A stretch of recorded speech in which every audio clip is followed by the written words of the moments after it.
चंद्रमा की उत्पत्ति कैसे हुई? ईद में चांद का इंतजार करना, करवा चौथ के दिन उसी चांद को देखकर व्रत तोड़ना, यहाँ तक कि चांद पर ग्रहण का लगना। सोचिए जरा, बिना चांद के ये कैसे संभव हो पाता? कभी हम चांद की पूजा करते हैं तो कभी हम धरती से दिखने वाले खूबसूरत चांद की उपमा देते हैं। हम सभी ने बचपन से दादी नानी की कहानियों में चंदा मामा के बारे में सुना था। क्या सभी को पता है कि चंद्रमा खूबसूरत और कहानियों का हिस्सा होने के साथ ही साथ हमारी धरती की रक्षा भी करता है? हम सभी का हमारी पृथ्वी के नेचुरल सैटेलाइट चंद्रमा की उत्पत्ति के बारे में जानना जरूरी है कि आखिर इसका क्रिएशन कैसे हुआ और कब हुआ। तो चलिए फुल इंफॉर्मेशन के लिए वीडियो में आगे बढ़ते हैं। साइंटिस्ट ने जब से अपनी रिसर्च के थ्रू नई नई चीजों का पता लगाना शुरू किया, तब से आज तक चंद्रमा की क्रिएशन यानी उत्पत्ति के बारे में अलग अलग साइंटिस्ट ने अपनी अपनी थ्योरी के माध्यम से पता लगाने की कोशिश की है। मून क्रिएशन हमेशा से एक मिस्ट्री रही है। 1980 के आसपास कई साइंटिस्ट इस बात से सहमत हुए हैं कि चंद्रमा लगभग 4.5 अरब साल पहले पृथ्वी पे अपने चमकदार रूप में नजर आया था। साइंटिस्ट का कहना है कि मंगल ग्रह के बराबर आकार का एक बड़ा सा पिंड, जिसे थिया ग्रह के नाम से जाना जाता है, वो पृथ्वी के साथ काफी तेजी से टकराया। दोनों ग्रहों की टक्कर इतनी तेज थी कि पृथ्वी के बाहरी लेयर्स टूट गई और उस दूसरे पिंड के टुकड़े टुकड़े हो गए और वही टुकड़े पृथ्वी का चक्कर लगाने लगे। चक्कर लगाते लगाते सारे टुकड़े एक जगह इकट्ठे हो गए और उन्होंने चांद का आकार ले लिया। इस तरह से चांद की उत्पत्ति हुई मानी गई। इस स्टोरी को सही मानने में काफी हेल्प मिली थी अपोलो 14 मिशन के एस्ट्रोनॉट्स द्वारा लाए गए रॉक्स की टेस्टिंग और रिसर्च से, जो 2019 में किया गया था। रिसर्च के अनुसार इन रॉक्स के ऊपर थिया नाम के उस ग्रह का निशान दिखाई देता है जो कभी पृथ्वी से टकराया था और जिसके टकराने की वजह से चंद्रमा की उत्पत्ति हुई है। ये स्टडी एक साइंस मैगजीन में पब्लिश भी की गई थी, लेकिन कुछ साइंटिस्ट का मानना है कि चंद्रमा की सतह में पृथ्वी के समान तत्व हैं, इसलिए ये थ्योरी गलत है। क्योंकि यदि थिया ग्रह से निकले एलिमेंट्स के द्वारा चंद्रमा का निर्माण होता तो अपोलो मिशन के तहत लाए गए रॉक्स पृथ्वी के समान कैसे हो जाते? इसका कंक्लूजन निकालने के लिए साइंटिस्ट आज भी चांद से लाए गए सैंपल्स की टेस्टिंग कर रहे हैं, इस उम्मीद से कि शायद उन्हें कोई नया क्लू मिल जाए चंद्रमा की क्रिएशन का। कुछ प्रोफेसर और साइंटिस्ट इस थ्योरी के साथ हैं, तो वहीं कुछ रिसर्चर्स और साइंटिस्ट का मानना है कि ये थ्योरी चांद से लाए गए कुछ रॉक्स की टेस्टिंग के आधार पे निकाली गई है। इसलिए थोड़ा अलग रहते हुए चंद्रमा की अलग अलग रॉक्स का एनालिसिस करना भी इम्पोर्टेंट है, तभी कोई कंक्लूजन निकाला जा सकता है।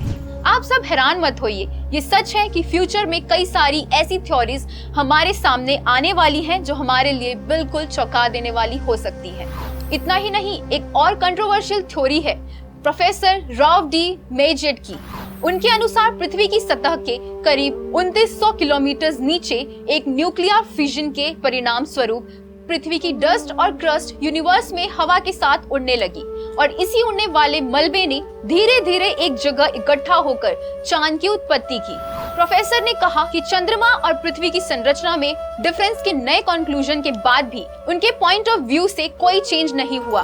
उनका कहना है कि जिस डिफरेंस के बारे में अन्य साइंटिस्ट ने अपनी अपनी थ्योरी में कहा है वो बेहद मामूली है।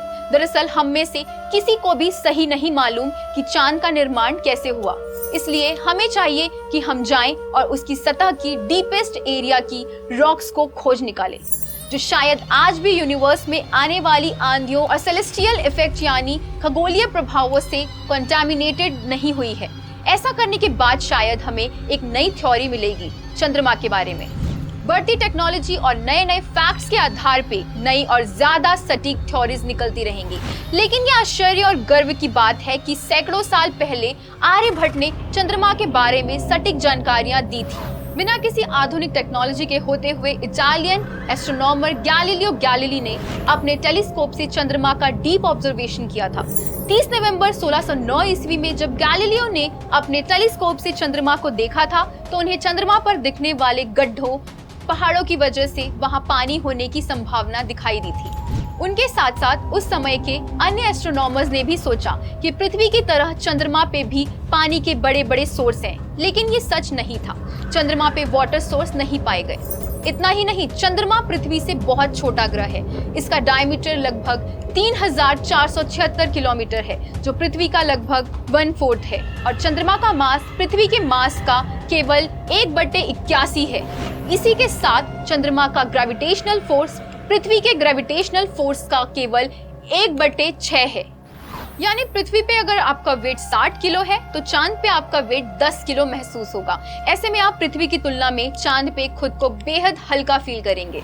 एक साइंस रिसर्च के अनुसार चंद्रमा पे हीलियम, नियॉन और ऑर्गन जैसी गैसें पाई जाती हैं। चंद्रमा की सबसे इम्पोर्टेंट बात ये है कि वहाँ एटमॉस्फेयर नहीं है। इसी वजह से वहाँ की नदियों, झीलों और समुद्रों में पानी नहीं होता है।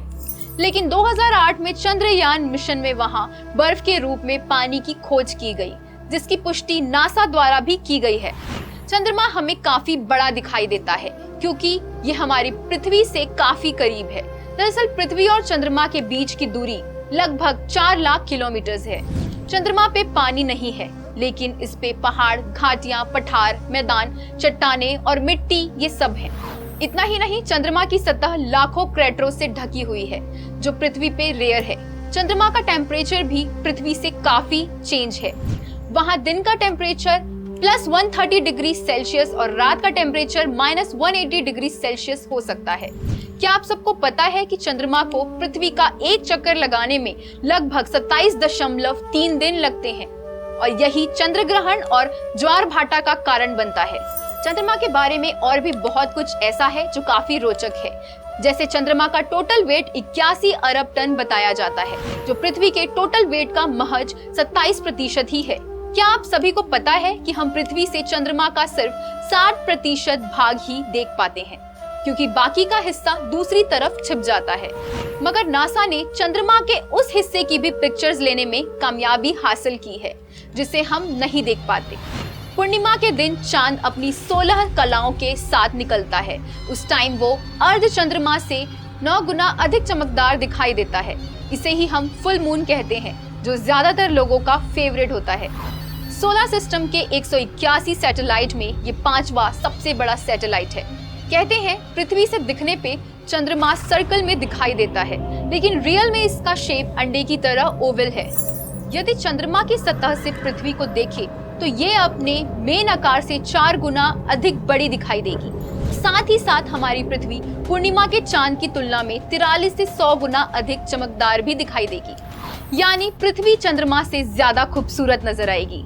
चंद्रमा की इतनी सारी गुड इंफॉर्मेशन के बीच थोड़ा चौंकाने वाले फैक्ट्स भी हैं कि चंद्रमा प्रतिवर्ष पृथ्वी से लगभग 3.78 सेंटीमीटर दूर होता जा रहा है, और अनुमान लगाया जा रहा है कि ये क्रम लगभग 50 बिलियन वर्षों तक चलता रहेगा।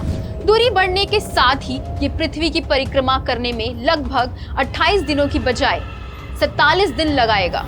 साइंटिस्ट का कहना है कि यदि चांद ऐसे ही दूर होता गया तो धरती की ग्रेविटेशनल फोर्स और पृथ्वी की ऑर्बिट से दूर होकर यूनिवर्स में कहीं खो भी सकता है। ऐसे में पृथ्वी पे दिन सिर्फ 6 घंटे रह जाएंगे और बाकी 18 घंटे सिर्फ रात रहेगी। जरा सोचिए, अगर ऐसा होता है तो हम पृथ्वी के लोगों के लिए काफी चिंता का विषय होगा। खैर, इस बात को हम सभी से बेहतर तरीके से समझ सकते हैं हमारे साइंटिस्ट और रिसर्चर्स।